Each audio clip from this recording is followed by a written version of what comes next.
So let's continue on with the Spider-Man reviews, reviewing them again. And today I'm going to review The Amazing Spider-Man 2. And this is a really cool metal pack, I think is what it's called.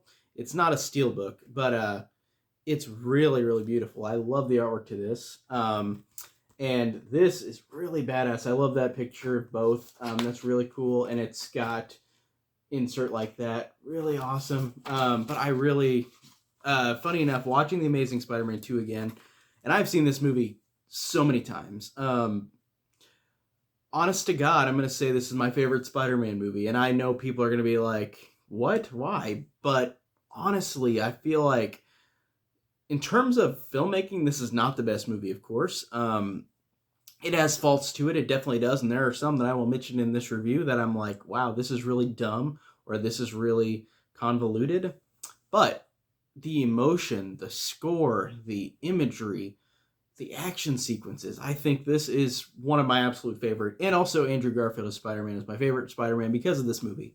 But like I said, I love the artwork to this Blu-ray, but I also have I have multiples of that movie because I've got this Spider-Man 5-pack, which has the two Amazing Spider-Man movies in it as well. But The Amazing Spider-Man 2 is a movie I love so much, even though it's very convoluted. I love this movie. The performance is straight up. Andrew Garfield, this is my favorite Spider-Man performance out of all the Spider-Mans in each movie.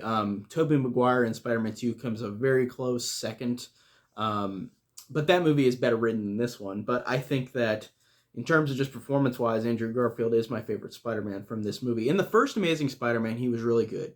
I really liked him a lot. I thought he was good, and he brought a different Peter Parker to the Spider-Man films, and I really liked him in the first movie, but this one really shows how fantastic of an actor he is. I love the action in this, the spectacle, the colors, the score I have listened to dozens of times. Hans Zimmer with the Magnificent Six and Pharrell, really freaking amazing. Like, I think it's one of my favorite movie scores ever. Like, I truly love this score, and I think it's fantastic.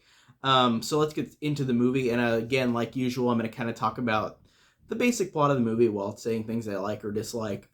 It starts out with Richard Parker, Peter's dad, giving the message from the first Amazing Spider-Man, and then he and his wife Mary go on a plane and are hijacked by people trying to kill him. And they die, but the action sequence is really kind of different for a Spider-Man movie because you don't see an action sequence like Bourne Identity, and I did like the action sequence even though it slightly felt out of place because it was just like not very Spider-Man-like, but I did like the idea that whenever the plane goes down, it's like they die, and they do die, but it's like they die and then it shows Peter falling down as Spider-Man into New York, so it's kind of like just a cool use of symbolism of like this character falling but coming back up. So I think that's really cool. I really like that it starts with Peter loving being Spider-Man, and with the Sam Raimi Spider-Man films, it took to Spider-Man 3 for Peter to really become into his own. And I liked how in this one, Peter at the beginning of this is really just loving being Spider-Man. I think that's great. And it's really fun. It's got a really fun opening with him versus Alexis Savage, the Rhino, Paul Giamatti, who is really over the top, but I think he's fun. I enjoy him. I think all the performances of the villains in this are pretty over the top, but I do like them. And I can see why people don't like the performances. But it's weird to have that line where you've got a Willem Dafoe or like a Alfred Molina. Like, those performances are great, but they are over the top. And this movie does the over the top villains too, but it's very hard to walk that line. So I'm not saying anything bad to the actors involved or anything. It's so hard to make a cheesy comic book movie great in a lot of ways. And Spider-Man has multiple villains in each of these movies that can be silly and over the top, and this one is definitely no different. But a lot of people hate these ones, and I really don't see why people hate them. I just think that they don't follow the same balance of like the Sam Raimi ones, where like they were over the top but they were intimidating. So I really like the villain. I really like the villains, despite that. Max Dillon, Jamie Foxx, who plays Electro, before he becomes the big blue Electro, I thought that he's a stereotypical nerdy loser, but like, or a loner. But I really, really liked how sympathetic, even though it's really silly, how sympathetic Jamie Foxx plays this character. Because I really thought there are just moments of him just saying some reactions that to me are really sad, and Jamie Foxx just did a great acting performance because there are moments where he will look, for example, whenever he becomes Electro, and uh, Peter says like, I don't remember your name, and he's like, how could you forget your name? And he's like, oh wait, hold on. And then Spider-Man puts his ears over his head and he says Max, and then Spider-Man says, is it Max?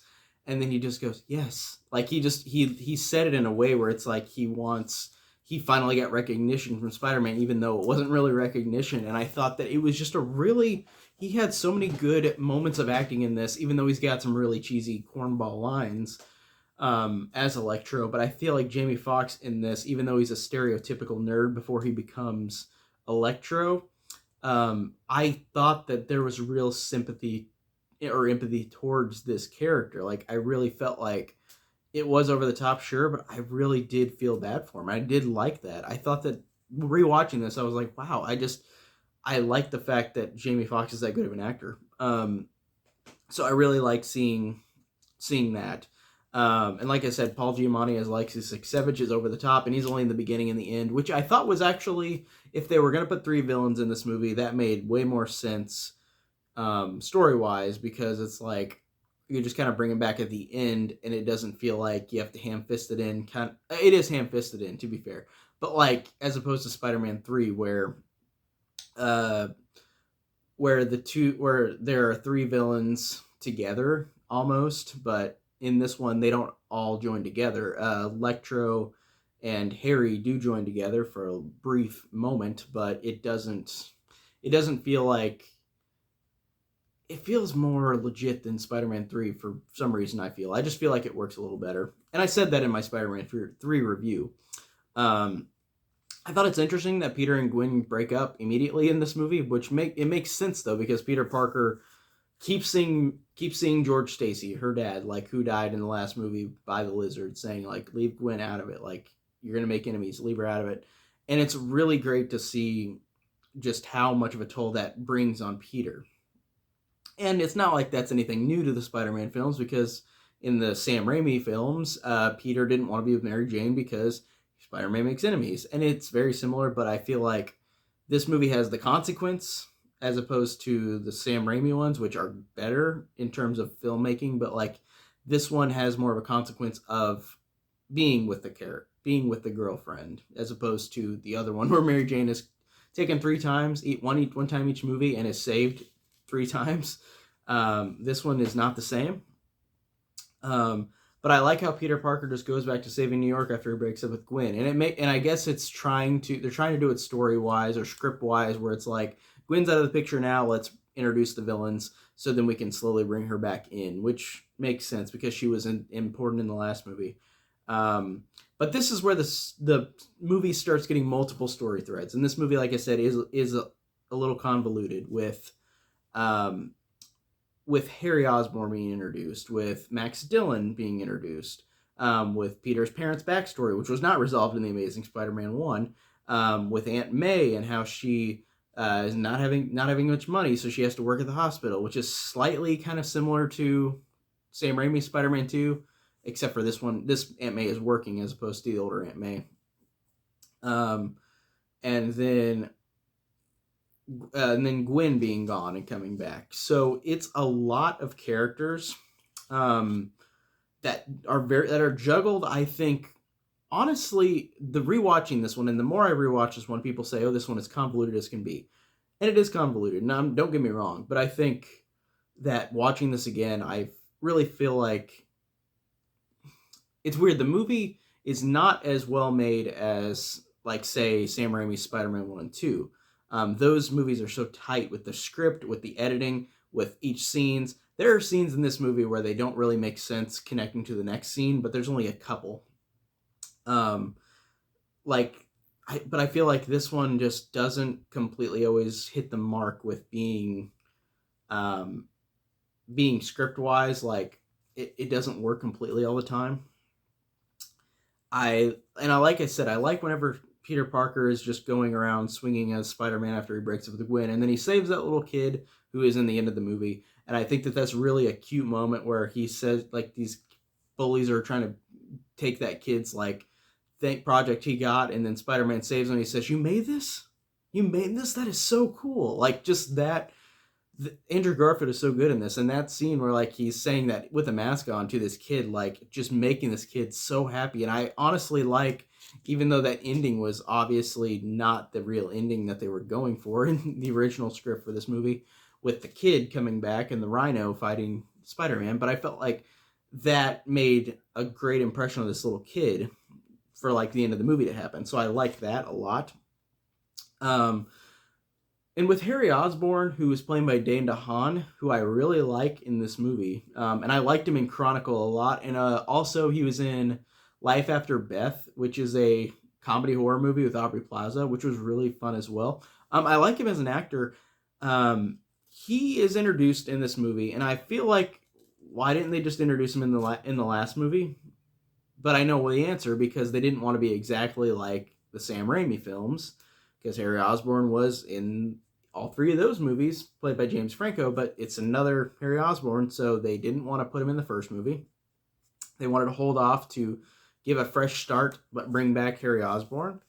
In this Harry Osborn, I really like the performance of Dane DeHaan. I really like the idea that Norman Osborn died, and in this universe, Harry is now dying of a genetic disease that Norman has, and Harry will do literally everything he can to try to keep himself alive. And I think that that is a really cool idea.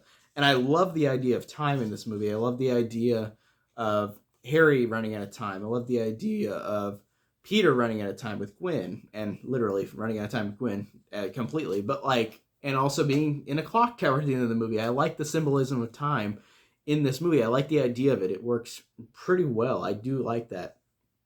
I really like the Harry Osborn stuff in this movie. Honestly, I like him more as a character in this than the Sam Raimi ones, where I did like him. I thought he was good and well written in the Sam Raimi ones, but in this one, I just really liked how this character was so blunt and so quick to choose decisions where he's gonna die quickly. He's got to find a way to save himself.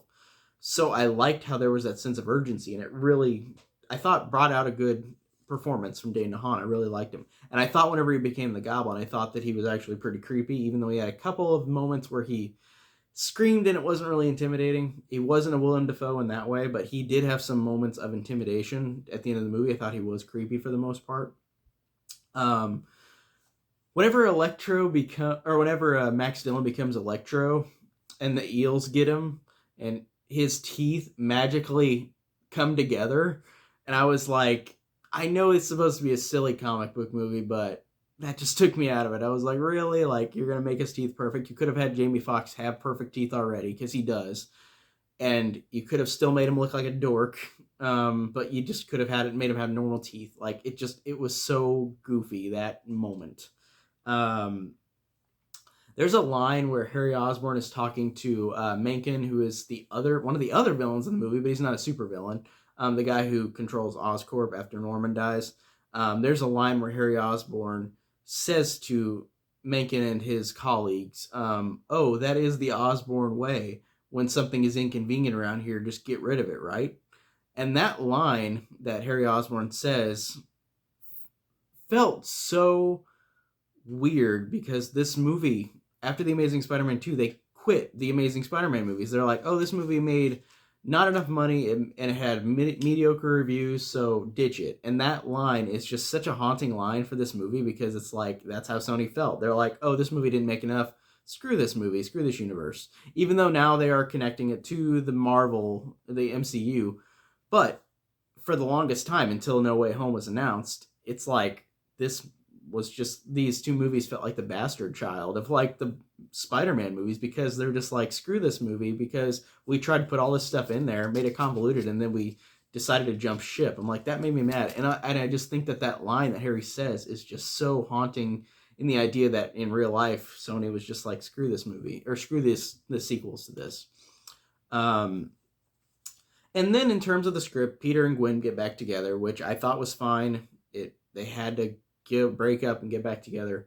But they've done it before multiple times. But I feel like you buy their chemistry so well because they were actually in a relationship at that time in real life, that it's fine, even though it's silly. Chemistry is really good. That scene where they're eating ice cream and they're talking about getting back together, and they're like, well, we gotta have ground rules. Like, you can't make that cute laugh. And then she starts making an annoying laugh, and then he's like, no, it's still cute. Like, those lines are good. I really think that all of their interactions, Peter and Gwen's, are really, really great. They really work just as a couple. And this is a great romantic movie with like superhero movie elements. It's weird because Mark Webb, who directed this one and the first Amazing Spider-Man, is a director of stuff that's particularly romantic. 500 Days of Summer, which I thought was a good movie. He directed that. But those are the things that shine for him. And then we get to the point where Electro, after he becomes Electro, he goes to Times Square, wreaks havoc, and I think the action is really good here, even though Electro looks goofy. And Sony really understood this, because in Spider-Man No Way Home, Electro does not look like he does in this movie. So it'll be very interesting to see how they'll ride around that. But that was a good action sequence with Electro fighting in Times Square, destroying everything. Peter Parker in slow motion having to save all the people, some on the stairs where like they're going to get shocked, some falling in water.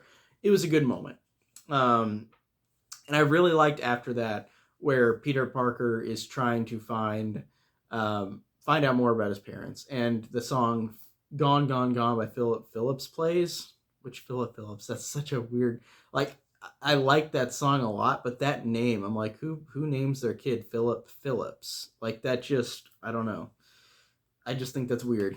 But whatever. But I love that song, and I love the montage of Peter putting all the stuff up of his parents. Like, where are they? Where are they? I thought that was good. And then we get to the worst scene of the movie. This is the scene I can't stand. So whenever Electro's in Ravencroft, he's with Dr. Kafka, who is this German, over-the-top, extreme guy playing classical music, and it's so over-the-top that it's not fun. And I don't like that scene. I think it's bad. That's the only real scene that I can't stand in the movie. I love every other scene, or like every other scene, but man, that scene can't do it. But then it transitions to one of the best scenes in the movie. It's weird. It goes from the worst scenes to the best scenes. The scene of Peter and Aunt May, where Aunt May has been not telling Peter the truth about his parents. Like, what's the truth? Like, you're not telling me.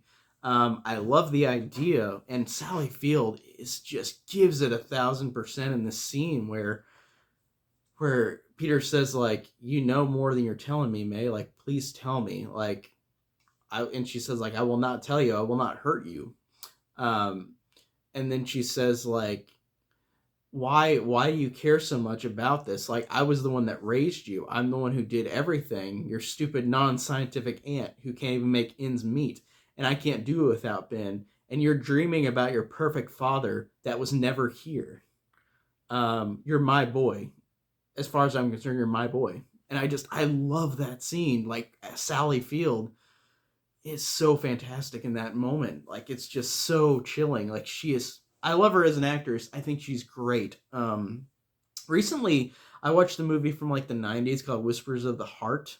Or not Whispers of the Heart, Secrets of the Heart. Whisper of the Heart is like an anime movie, which I've seen. But Secrets of the Heart with her in it, and she's great in that. I need to see more Sally Field stuff. I know she did stuff like Steel Magnolias, which I have not seen.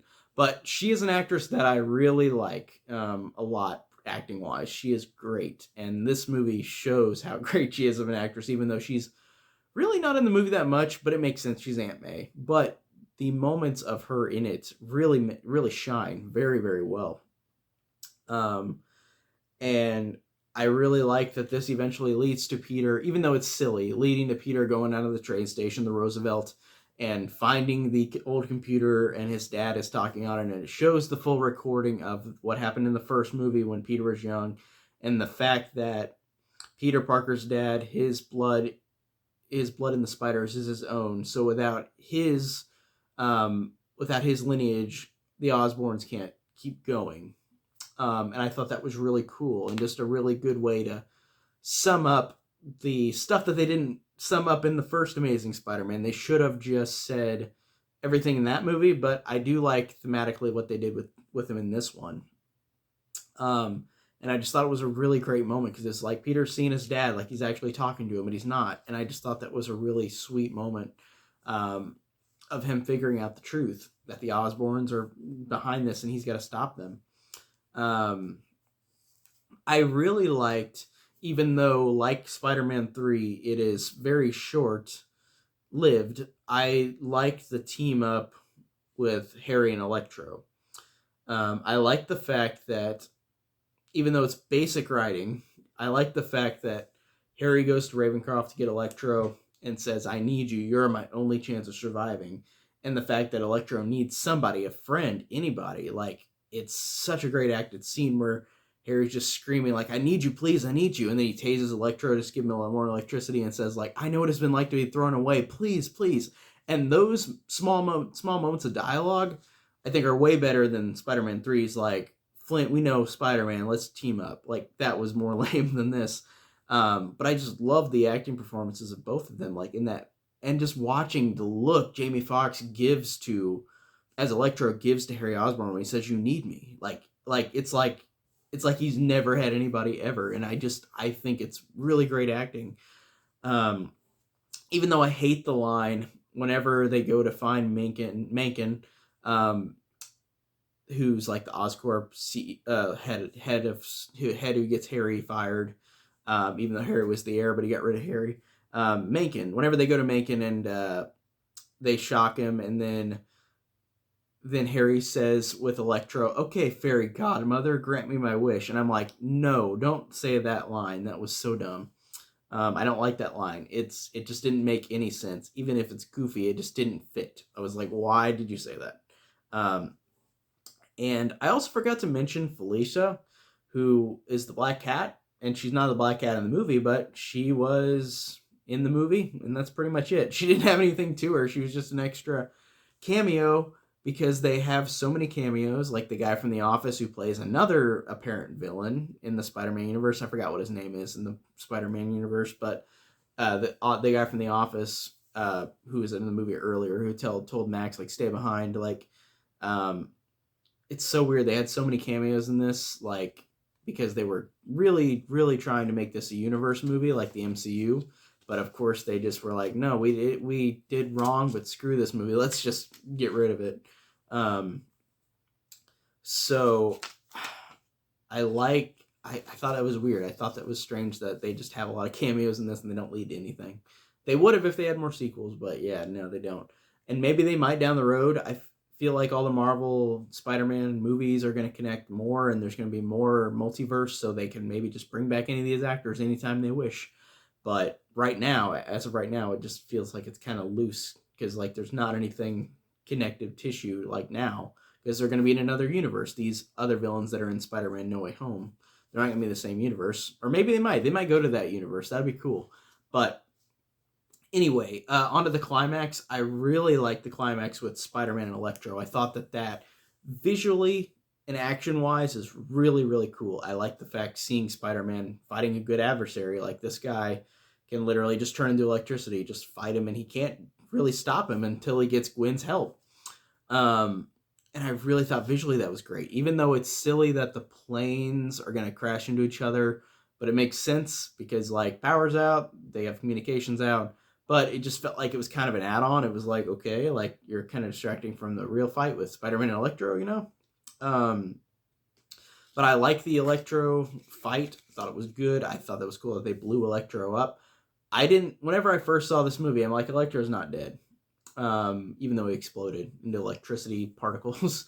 But I don't think Electro's dead, and Spider-Man No Way Home is implying that too, because Electro is in the movie. then we get the Green Goblin, or the Goblin. I don't think it's not. It's weird because this Harry Osborn is not the full Goblin. Because I think the Norman Osborn in this movie that dies, I think was a Green Goblin, and they just didn't show it.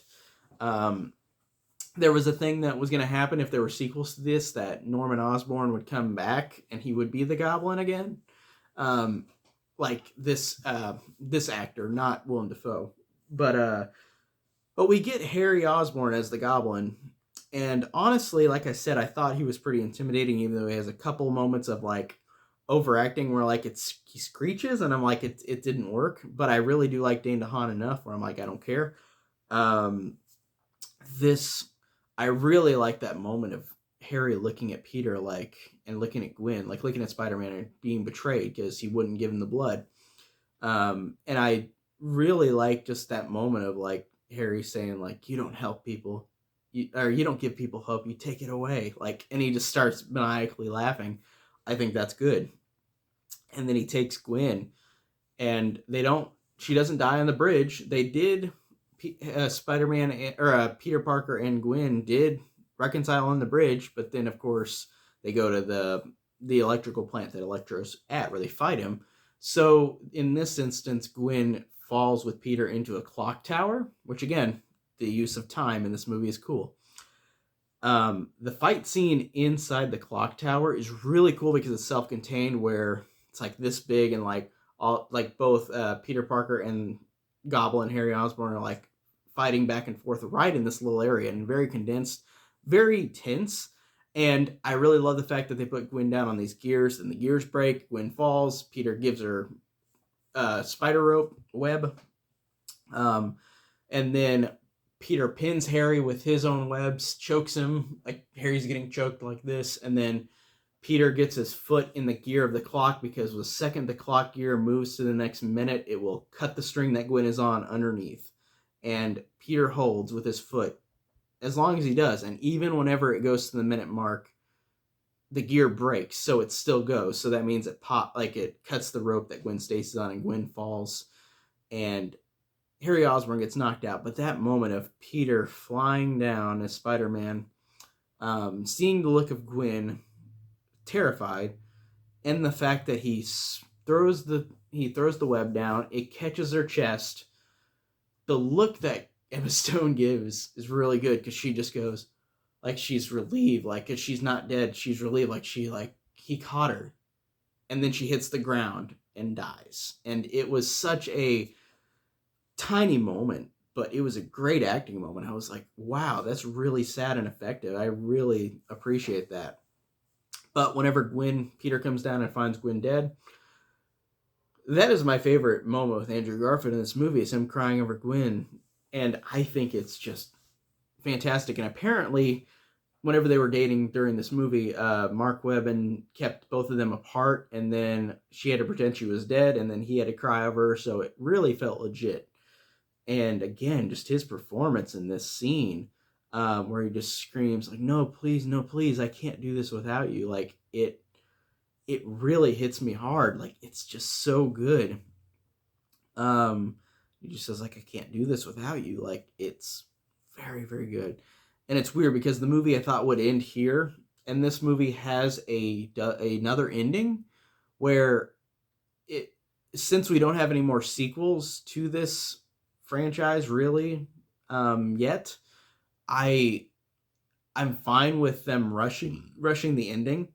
But it's so weird because Gwen dies, it's 4 months later, Peter Parker is sad, and then he becomes happy again after hearing her speech. But it's only been 4 months, and like the movie is very rushed at the end, where it's like, oh well, okay, so now he already is over Gwen and is happy again. Well, not really happy, but you know what I mean.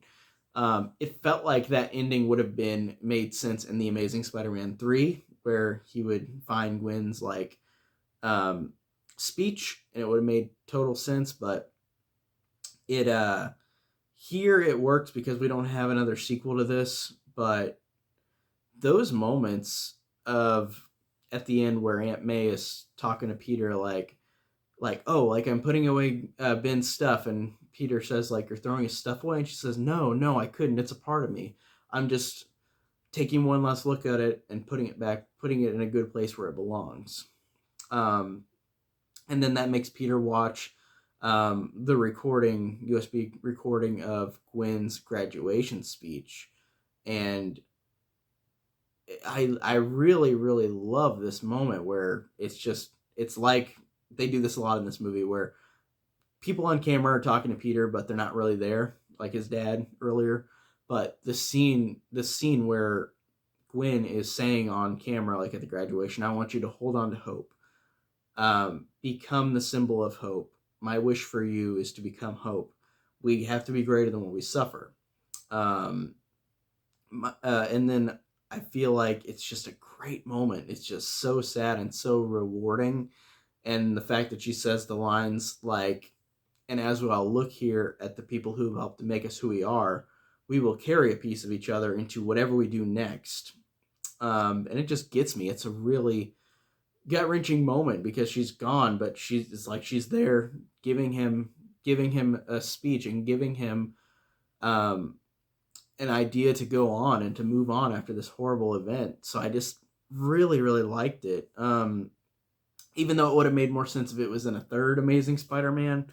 But still, I thought that was great. I love that. I thought it was awesome. And it was like the first Amazing Spider-Man where Uncle Ben is talking on the phone with the message. And I thought it just emotionally, those two scenes, that scene and this scene with Gwen, are great. But then we get a quick, like, Sinister Six, like, spin-off, like, tease where Harry Osborn is in Ravencroft, and they're like, and he's talking to Mr. Fierce, who I don't know who that is, but he's the guy with the hat that you can't see his face.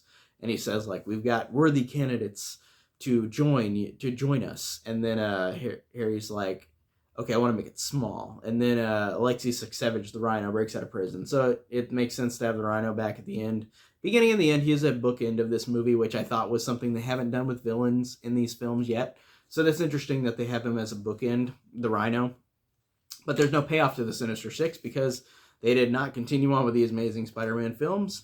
And the ending of Peter Parker coming back after Gwen's speech, saving the little kid he saved earlier in the movie, I thought was just, even though it was definitely not originally the intention of what the movie would end on, I thought it was great on the fact that this little kid, Spider-Man, has made an impact on this kid who he only met once, and this kid went out to try to save the day as Spider-Man, a little Spider-Man. He wore a little Spider-Man suit, and then camera turn around, and then real Spider-Man's there fighting the Rhino. It's just emotional. It's great, even though, again, it could have been in the third Amazing Spider-Man, having Peter Parker go through a lot more instead of being rushed. But still, despite all those issues with this movie, like, I still love it. I love the emotion of it. I love the score. I love the scope. I love the colors. It's way more colorful than the first Amazing Spider-Man. They really wanted to make this more of a Sam Raimi looking one than the last one. And this just feels like such a rewarding movie watching it over again. This is one I watch the most out of any Spider-Man film. It's my number one because of that. Not because it's the best movie, because it definitely isn't, but I feel like I love so many things about it that I don't care. Awesome. I love this movie. I can't wait to see Electro again. I'm so excited, and he's going to look better than that. I'm so excited. Like I said, this is really underrated to me. It has its issues, but I love it. Love it for so many things. And that's it for today. I'm going to keep reviewing the Spider-Man films. I'm going to try to watch more horror, because like I said, I haven't been watching many horror things. I've been watching the Chucky series, and I finished that. But I need to watch more horror movies. I have actually taken a break for a good while because I've had all these other movies, like franchises, that are not horror, so I'm going to have to get back to horror soon. But I'm going to try to watch Home Sweet Home soon, which is a 1981 horror movie. If you watched my last review, I mentioned that, and I thought it was 1981, and it is. I looked it up, so I'm excited. I'll definitely talk about that soon. I'm going to talk about Home Alone 5 soon, because I bought that on Amazon, because I need to finish talking about the Home Alone movies. I've talked about the other 5. But that's it for today. More videos coming up, and I'll see you